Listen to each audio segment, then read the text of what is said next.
Que s'est-il exactement passé et plus précisément y a-t-il des responsables dans le processus d'alerte ou en amont sur fond d'une urbanisation imprudente?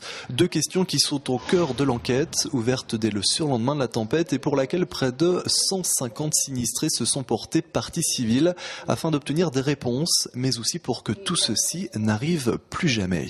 Le premier des enjeux, c'est plus jamais ça.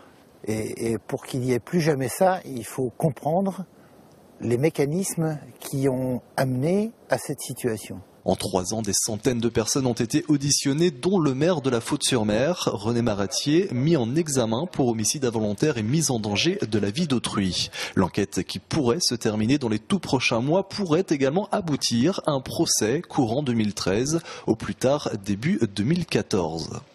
Autre procédure juridique, autre dossier, celui du PPRI, le plan de prévention des risques d'inondation, réglementant les zones constructibles et non constructibles et les conditions.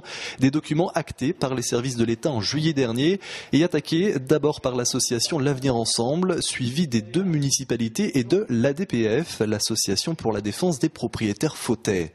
Le tribunal administratif devra donc valider ou annuler totalement ou partiellement le PPRI. L'annulation peut être soit totale, soit une annulation partielle, ce qui ne remettrait pas en cause l'économie générale du plan, mais uniquement obligerait à redéfinir le zonage de certains secteurs. Enfin, zonage justement, mais lié aux zones de solidarité, considérées comme dangereuses par les services de l'État.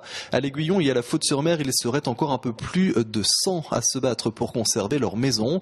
Une bataille juridique dorénavant, puisque depuis le 25 janvier, ces habitants sont légalement expropriables. Ils ont donc également saisi le tribunal administratif. Ils n'abattront pas la maison, je serai devant les bulles, hein.